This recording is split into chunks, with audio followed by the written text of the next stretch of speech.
Good afternoon, everybody. It is the 13th of September, Monday. Nice bright day here in Tokyo, about 90 degrees, partly cloudy skies. Overall, the high pressure is Westpac High is really dominating most of the entire region. Few areas we are watching though. First things first, though, is our invest area here north of Palau. This has been in and out all day. Very closely watching that. I'll get a little more into that in a few seconds here.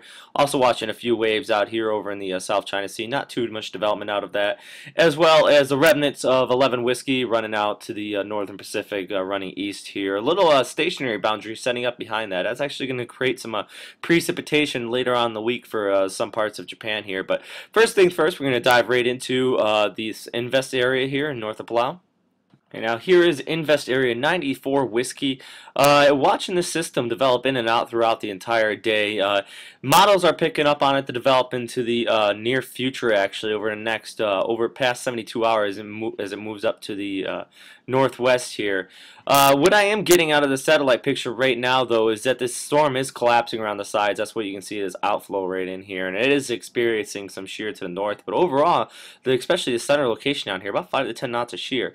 ASCA imagery is indicating a circulation right in here at the last few frames. You can see that it's well away from the convection, and that is why, why there is a circulation there, but it has not been warned on its tropical depression. JTWC has put a poor area on it, and NRL still continues to put an invest on it. JMA and KMA neither have wanted to stamp this just yet as any sort of significant storm. They're waiting for probably for just as a JTWC for more convection to develop near the center of the system.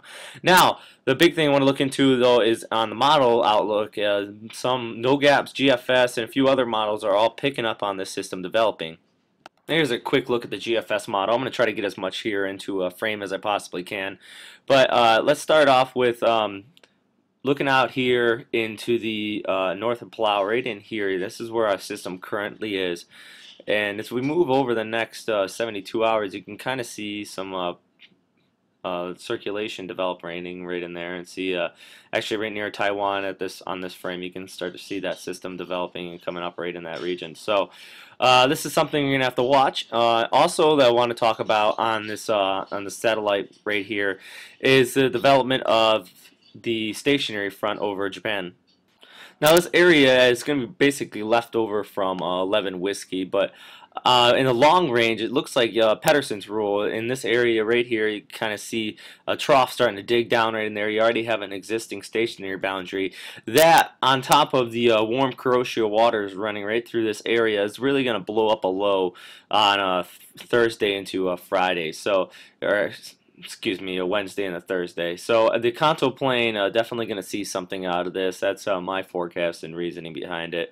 Right there in these last few frames I'm going back and forth on. Definitely going to see something right in there. So Japan, you're going to see some precipitation, but outside of that though, and the possible development of a system right here, I don't really see much else out over the next 72 hours, barring any other random development that could happen. We all know how the tropicals look. So looking around the Western Pacific real fast here, as I already stated, high pressure is dominating most of the region, right around 88 degrees, partly cloudy skies in Okinawa today.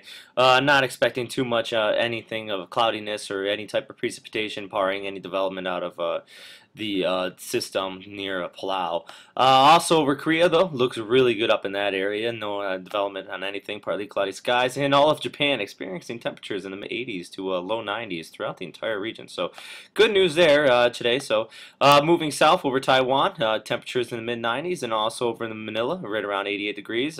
Do have some cloud cover there today, but that's good news, keeping it a little cooler, probably be a little warmer without that cloud cover. And in Hong Kong, right around 90. So tropicals, mid-summer, late summer actually.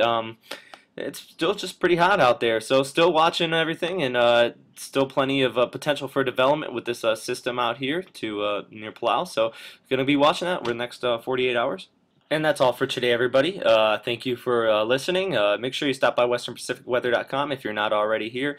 Got a few news products coming up on this site here shortly. Right now, just trying to get as much information on the front page here as possible. Also have a links page. If anybody has their own site they would like me to post on there, or any other recommended sites, please let me know. I'm trying to fill up this links page with the best sites, so an easy way for everybody to go to just find some good links out here in the Western Pacific, because I know it's very hard to to find that. So that's all for today, everybody. Have a great evening, and thank you for listening.